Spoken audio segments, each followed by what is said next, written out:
Kembali lagi di Cahaya Hati Indonesia spesial mengenang almarhum Kiai Haji Zainuddin MZ. Bu. Bu, bu, bu. Bu, bu. Masih semangat ibu-ibu?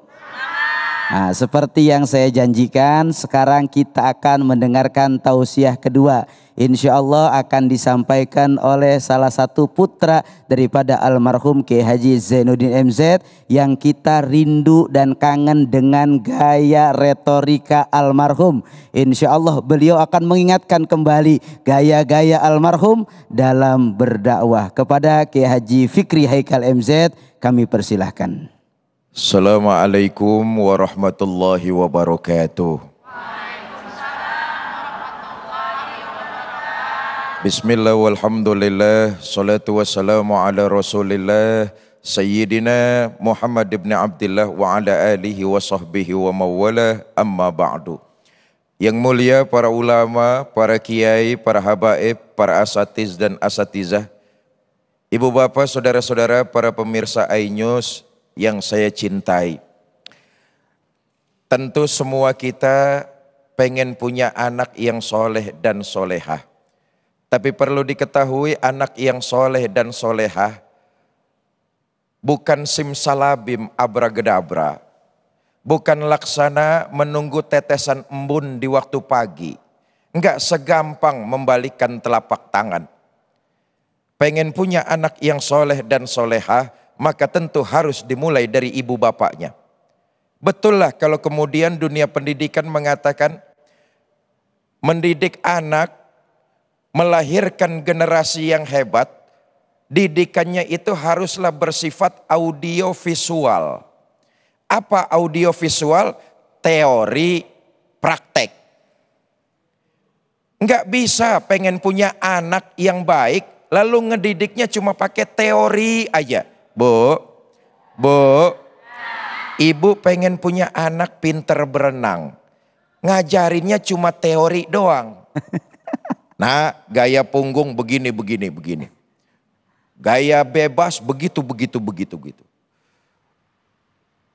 Ke kolam renang gak pernah. Teori aja dijejelin, tapi prakteknya enggak. Ke kolam renang gak pernah. Begitu nyebur ke kolam renang, insya Allah gaya batu.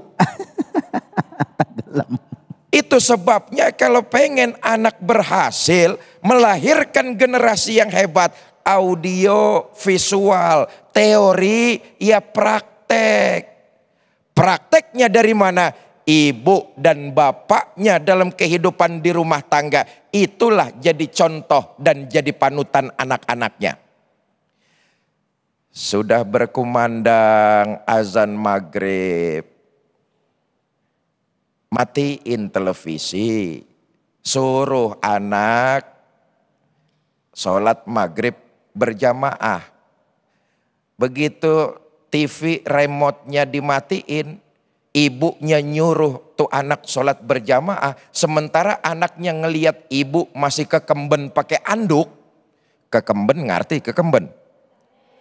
Ngelihat ibu masih kekemben pakai anduk, kira-kira anaknya mau nggak sholat berjamaah? Kenapa dia nggak mau? Yang dia lihat ibunya. Hei.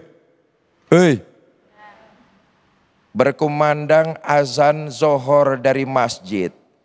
Bapak nyuruh anaknya sholat. Tong, sholat gida. Dah zohor noh, pergi gida ke masjid. Tuh anak lihat bapaknya lagi nyuci motor. Kira-kira anak itu mau ke masjid apa enggak? Yang dia lihat bapaknya. Jadi kalau pengen melahirkan generasi yang hebat, generasi yang paripurna, generasi yang baik, didikannya tentu harus dengan audio visual, teori ya praktek. Bukankah seorang anak, dia akan selalu mengidolakan ibu dan bapaknya. Maka kalau ibunya rajin ke majelis taklim, ibunya rajin hadir di pengajian, bapaknya rajin untuk memakmurkan dan meramaikan masjid, insya Allah anak itu akan ngelihat, anak itu akan mencontoh, dan pada akhirnya anak itu akan mempraktekkan nilai-nilai ajaran agama dalam kehidupannya. Jadi enggak gampang membalikkan telapak tangan. Kalau pengen anak-anak kita soleh, anak-anak kita baik, maka dimulailah dari diri kita sebagai kedua orang tuanya. Bu, anak itu bukan cuma penghibur mata, penyejuk hati, serta jadi obat pelipur lara. Lebih dari itu, anak merupakan amanah yang Allah berikan kepada kita. Menyia-nyiakan anak dalam artian tidak mendidiknya dengan nilai ajaran agama, lalu tidak memberikan contoh yang baik kepada anak, maka itu dianggap khianat. Menyia-nyiakan anak itu khianat, dan khianat satu dosa besar di sisi Allah Subhanahu wa taala. Ada riwayat, dulu ada bapaknya rajin ke masjid, ngaji doyan, sama ulama dekat. Di mana aja menebarkan nilai-nilai kebaikan. Dengan kata lain, ini orang dalam hidupnya baik sekali. Begitu mati, diperiksa catatan amalnya. Kebaikannya banyak, kejahatannya dikit. Kebaikannya lebih banyak. Ini orang tua disuruh masuk ke sorga. Tiba giliran anaknya yang diperiksa. Buku catatannya dilihat, amalnya dikit, kejahatannya banyak. Ngaji kagak doyan, sembayang kagak mau, sama orang dengki, usil, nyakitin orang. Diperiksa catatan amalnya, kejahatannya lebih banyak. Disuruh masuk neraka nih anak. Protes, ya Allah, benar waktu hidup di dunia saya nggak pernah sholat, saya nggak pernah ngaji, saya nggak pernah berbuat baik. Saya bukan nggak pengen mengerjakan perbuatan itu ya Allah, tapi orang tua saya kagak ngajarin ilmu agama.